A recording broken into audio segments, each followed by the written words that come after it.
that you come here to our little station. Thank you for being here. It's a pleasure. Thank you. Well, preparing this show, we realized that you have a huge fan base here in Germany. And even if we tried your homepage and we had to decide whether we want to watch it in German or in English, so is there a special relationship from you and your German fans? Well, Germany is one of the first countries I started promoting Kids in America and outside of the UK. Okay. And then I ended up coming here doing a lot of the Musikladen shows. Okay. And they were really good fun. I think we used to do them in Bremen, and we used to go to this nightclub called Jimmy's or something, and I used to get to hang out with the police and Ultravox and all these people who you probably don't even remember. No, funny thing is that we just saw a few days ago the police starting their comeback again, and you are on your comeback tour here to Germany too. We talk about that a little later. Yeah. But did you manage to stay in contact with some of your fans here in Germany over the years? Yes, I have, absolutely. Strangely enough, I'm working with some of them now. They're actually in the music industry, and some of them are with me today. Okay, yeah, we saw that. And we found, to start this with, one fan who's actually working at this TV station here and in the radio station. His name is Stefan, and Steven, he went to a little talk show and he performed one of your songs. And we would love to show you this. So here's Stefan from Tide, just for you. Thanks. And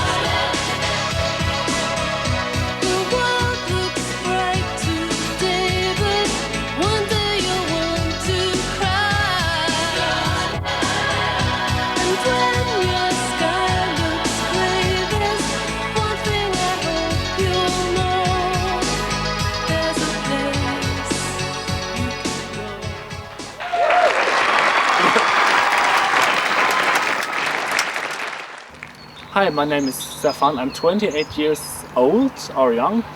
I want to take the opportunity to thank you so much with your music, and you're really an inspiration for me and a lot of other gay and straight people, of course, as well. When I listen to your music, it doesn't matter which song, Perfect Girl or old stuff, I feel completely new. Of course, often it makes me want to dance. And I think you have a lot of gay people because we take you as a role model. And this is one of the reasons I think you have so many gay fans, but of course it's a heart of the mind to have a lot of straight fans as well. And I think it really doesn't matter if you're gay or straight. Your music really turns me on, and I thank you so much for it. And I also want to thank you for making so good records, and I'm very excited about the concert. I see you. so this is Stefan, this for you. I'm gobsmacked. Well, we are so glad that you saw him just standing out of the door. So he grew up with your music, and he said that in an interview some years ago, you were wondering about the fact that you have so many gay people that love your music. So did you find an answer to that, or what do you feel about that? Well, I know I have a huge gay following. Yeah. Of course, I know that, but I know I have a lot of following, a big following of people who are also not gay. Sure, no, but definitely, no. For me, it's not an issue whether it's gay or straight. Like he said, it's irrelevant. But I just take people as they come, whatever way they are. Sure. Well, I'm glad that we could show you this. The other thing is I want to show you the music, and I guess a lot of people would agree with me that you're one of the people who formed the 80s, the sound of the 80s, but also about the style of the 80s. Sure. So I show some of the pictures. Well, you see these tights? These were very 80s, this kind of lacy tight thing. And I remember a lot of the girls wearing them at that time, and particularly Paula Yates. You know Paula Yates, who was married to Bob Geldof? Okay. She's a bit of a style icon in the UK. And I remember she did an interview with me and she was wearing them, so that's why I wore them. Okay. So did you had in those times somebody who said, well, Kim, this is about what you should wear, or was it coming out of yourself that you just said, I want to be like that? No. I just, I wore those tights because I thought Paul Yates looked cool in them one afternoon, and so it was all very much down to me. I used to buy a lot of jewellery from junk shops and clothes too, and I used to cut my own hair and dye my own hair as well. Okay. So, jetzt habe ich natürlich völlig vergessen, das Ganze auf Deutsch zu übersetzen, weil ich selber ein bisschen aufgeregt bin, aber ich versuche das nochmal kurz zusammenzufassen. Also erstmal hat sie sich sehr über Stefans Performance gefreut und hat gesagt, dass es ihr ziemlich egal ist, Hauptsache, ob jemand schwul ist oder nicht, sondern Hauptsache, man mag ihre Musik. Und ich glaube, das wollte Stefan damit auch ausdrücken. Und wir haben jetzt ihr so ein paar Covern. I'll show you another one.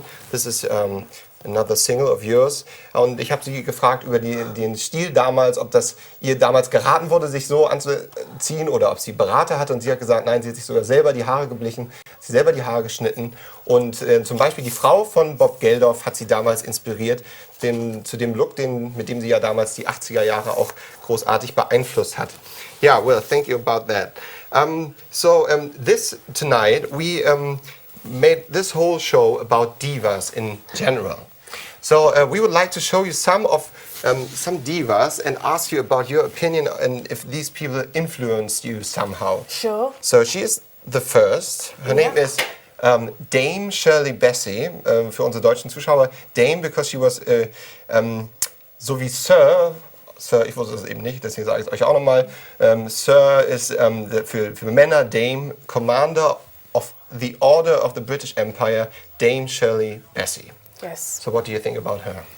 I think she's fantastic. Just fantastic. I love her drama. I love the way she completely lives the song when she sings it. And she goes right inside of it and she's irresistible. Okay. Der Grund, warum Kim Wilde Shirley Bassey absolut liebt, ist die Tatsache, dass sie die Songs, die sie singt, wirklich völlig verinnerlicht und von ihrer tiefsten Tiefe heraus singt.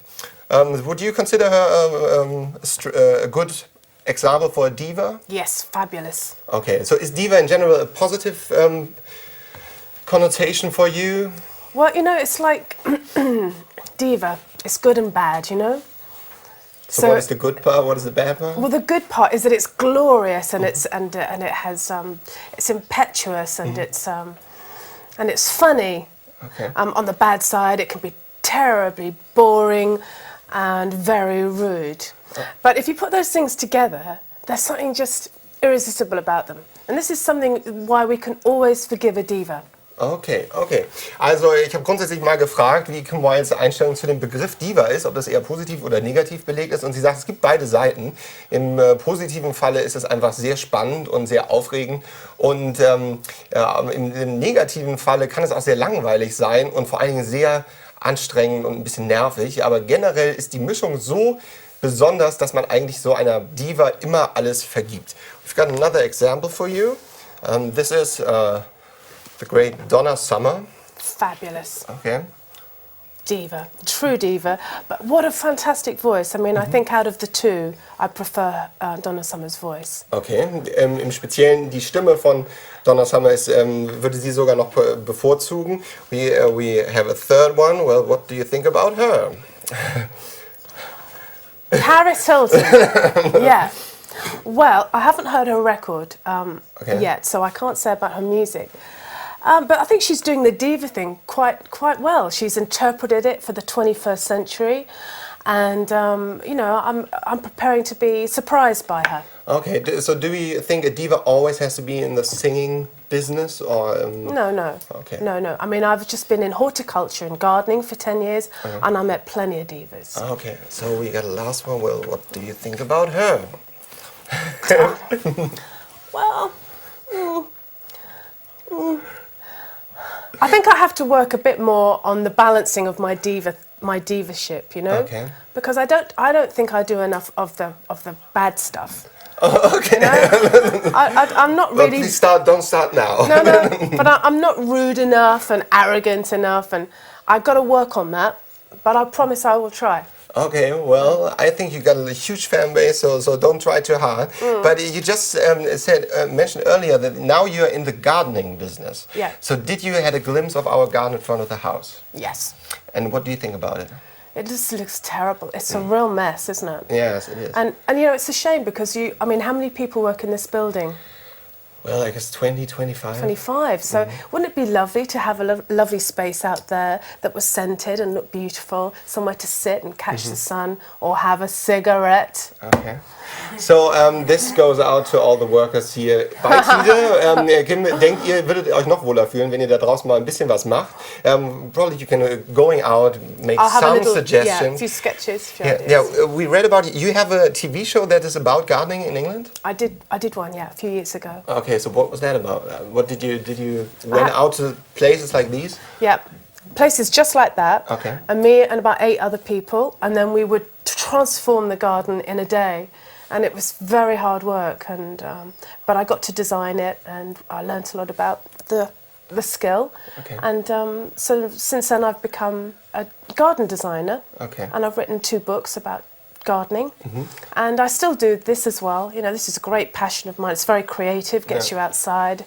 It's also you find a lot of divas there too, which is always good. Okay. Yes.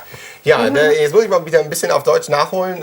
Es ging gerade um die Tatsache, dass Kim Wilde sich jetzt spezialisiert hat auf Gartenarbeit bzw. Gardening. Das klingt ein bisschen dievenhafter eigentlich und ist eigentlich Landschaftsgärtnerin, ja. Und ich habe ja gerade schon gesagt, sie gibt uns auch einige Tipps hier für den Sender.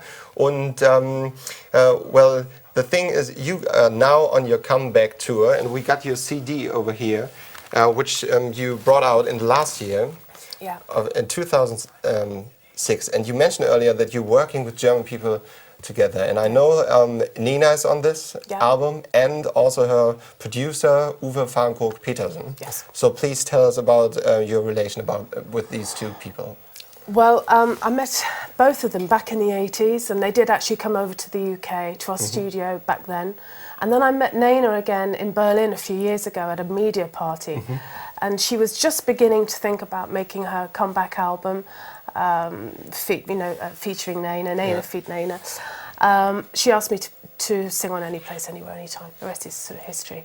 Then I really have to credit her for making me think about maybe having the confidence to make another album. Oh, is that true? And also with Uwe Fahrenkrog-Petersen. He's been a huge influence on this and a huge inspiration. He was very interested in getting my brother back on board with the project as well, which has been brilliant. So a lot of work with Ricky again, which is great. Ricky's on tour with me again now, which is great. My sister's on there; she's on tour with me again. So yeah, Uwe and Nina, they're big. Your musical family, sort of? Big family, yeah. Yeah, and you kind of brought me to my next question perfectly, because we know that you're on tour with your father sometimes too, and so please tell us about the importance of your family as far as your music is concerned and overall. Well, when I started, Kids in America was written by my father, Marty Wilde, and my brother, Ricky Wilde. And we were a music team. My brother, Ricky, was basically songwriter, producer, in the same way that Uwe is with Nena. And we created a fantastic body of work. I stopped for about 10 years, and now we're working together again. Although now I'm not working with my dad that much, although he is just celebrating 50 years in rock and roll, and we've just recorded a song together, and I will be going a little bit on tour with him in April, after my tour. Okay. Es geht so ein bisschen um die musikalische und die persönliche Familie, denn wir haben in der Vorarbeit rausgefunden, dass Kim Wilde sowohl mit ihrem Vater als auch ihrem Bruder, und wenn ich das richtig verstanden habe, with your sister also. Yeah, Roxanne. So, okay. She's here with us. Okay, now I got it. And genau, do you speak some words German? No, but Schminkel, I call her Schminkel. Okay. Well, she calls herself Schminkel, but I call her Schminkel as well. Okay, because we... Okay, I got that, because in German, Schminken must means mean... yeah. Okay. Well, so you are on tour, and we got the tour dates. This is very important for all your German fans. You coming to the first hour city of the wonderful city of Hamburg. You will be in the Große Freiheit on the 6th of March. Yeah. And earlier, ich mach das mal kurz, I'm doing this in German. 4 große Konzerte in den großen 4 Medienmetropolen. Am 4. in München, am 5. in Köln, am 6. in Hamburg und am 7. in Berlin. Do you know the names of the places you are going in Berlin? Do you know where you play? we find that out? Yeah, I can't remember the name. Okay, we will find that out today. The show will be airing tonight, and I will know that by then, and I will add the addresses too. So, also, liebe Freunde da draußen. Kesselhaus in Berlin. Kesselhaus, it's the Kesselhaus. Wir haben es alles. Ach Mensch, wir sind so gut vorbereitet. Im Kesselhaus in Berlin, wissen wir auch noch München und Köln, wissen wir das auch noch? Kurze Frage in die Regie. Live Music Hall. Live Music Hall. Und? Jörg Elsehalle. Jörg Elsehalle, kennt doch jeder hier. Vor allem in Hamburg, ein ganz toll, habt ihr euch sehr gut ausgehört. You choose very well, especially the Große Freiheit. Yes. It's the place to be in Hamburg. Yeah. So, well, yeah, and let's talk a little bit about your new video, because now we see a little bit of the making of You Came, 2006, and later in the show we will show the whole video. So please tell us about your last video. Well, you mean for Perfect Girl or for You Came? You Came. The one you are performing in the loft. That's the one. Yeah, first video I've made for a very long time. It has references to the past, visual references, small things, like the red scarf that I tie on the microphone, which I did during the Michael Jackson tour, and just little visual references to the past. And then, of course, the stripy top that I wore in the Kids in America video. We make a reference to that as well, the dinner jacket. But it's very much Kim Wilde in the 21st century, having some fun. Okay, well, we will have some fun with the video later too. We are so glad that you came here. Thank you for coming to this place and have a lot of fun in Germany. And Always, we see you all in the tour. Thank you. And now, the making of.